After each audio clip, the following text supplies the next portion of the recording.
آخری مقرر انجینئر آصف صاحب ہیں، لیکن ان سے پہلے محمد رفیع رضا خالد صاحب جو کہ چیئرمین انسانی حقوق کمیٹی لاہور بار ایسوسیشن کے، وہ مختصر بات جو ہے ہمارے سامنے رکھیں گے۔ بسم اللہ الرحمن الرحیم۔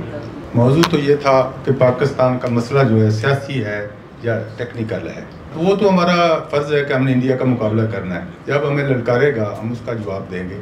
اصل معاملہ ہے در پاکستان کا کہ معاملہ سیاسی ہے یا ٹیکنیکل ہے۔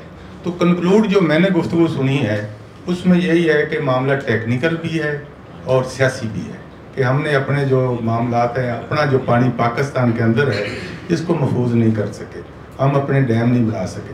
ہم صرف کالا باغ ڈیم ہی بنا دیتے تو سارا معاملہ ہمارا حل ہو جاتا، وہ بھی ہم نہیں بنا سکے، ہم اپنے آپ کو یونائٹ نہیں کر سکے۔ تو اس وقت ضرورت ہے اپنی یونٹی کی۔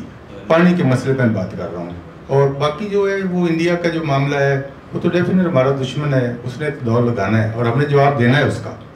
تو یہ اب میں اس پہ یہی کنکلوڈ کرتا ہوں کہ یہ جو مسئلہ ہے سیاسی بھی ہے اور تکنیکی بھی ہے، اور اس مسئلے کے حل کے لیے ہمیں ہر فورم پر، بار ایسوسیشن پر، عوامی فورم پر، اور جو مذہبی فورم ہے ان پہ، اسمبلی میں بھی انٹرنیشنل یہ لانا ہوگا اور ہمیں یہ مسئلہ جو ہے اپنا حل کرنا ہوگا۔ تھینک یو جی، بہت شکریہ۔